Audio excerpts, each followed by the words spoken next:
मुंबईतनं आता एक धक्कादायक बातमी आहे। मुंबईच्या जोगेश्वरी परिसरामध्ये माणुसकीला काळिमा फासणारी घटना समोर आली आहे। एका 12 वर्षीय मुलीवर सामूहिक बलात्कार झाल्याचं समोर आलंय।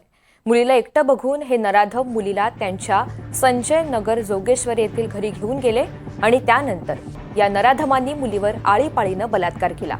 या प्रकरणी जोगेश्वरी पोलिसांनी 5 आरोपींना अटक केली आहे। आरोपी एसी मेकॅनिक असल्याची माहिती मिळतेय।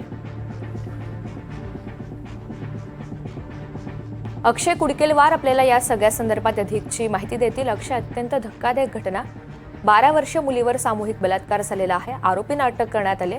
एकंदरीत पोलिसांची काय माहिती? ऋतुजा, आपण जर बघितलं तर हा सगळा 25 मार्च रोजीचा प्रकार आहे। 25 मार्च रोजी एसी मेकॅनिक एका ठिकाणी एसीचं काम करत असताना त्यांना एक 12 वर्षाची मुलगी एकटी दिसली आणि त्यांनी त्या मुलीला जवळपास तिचं अपहरण करूनच त्यांनी तिला संजय नगर येथील या 5ही आरोपीपैकी एकाच्या घरी नेले।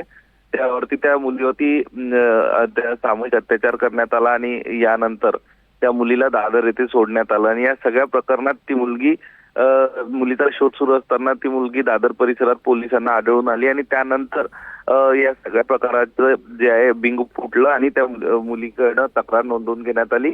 Prevention of child abuse act अंतर्गत त्यांच्यावरती गुन्हा दाखल करण्यात आलेला आहे। तीनही सगळ्या या 5ही आरोपींना पोलिसांनी अटक केली आहे। त्यांच्यावरती कायदेशीर कारवाई सुरू आहे। पण एकूणच या सगळ्या घटना जर बघितल्या तर स्वारगेटची घटना असो, त्यानंतर वेगवेगळ्या घटना काही दिवसांपूर्वी, काही महिन्यांपूर्वी रायगड येथे झालेली महिला अत्याचाराची घटना, या सगळ्यावरनं दिवसागणिक या घटना वाढत चालल्या। त्यामुळे कुठेतरी कायद्याचा धाक या आरोपींना राहिला नाही आणि महिला सुरक्षित नाहीत का मुंबई सारख्या शहरात देखील, हा एक प्रश्न उपस्थित होतोय। निश्चित, धन्यवाद सविस्तर माहितीसाठी।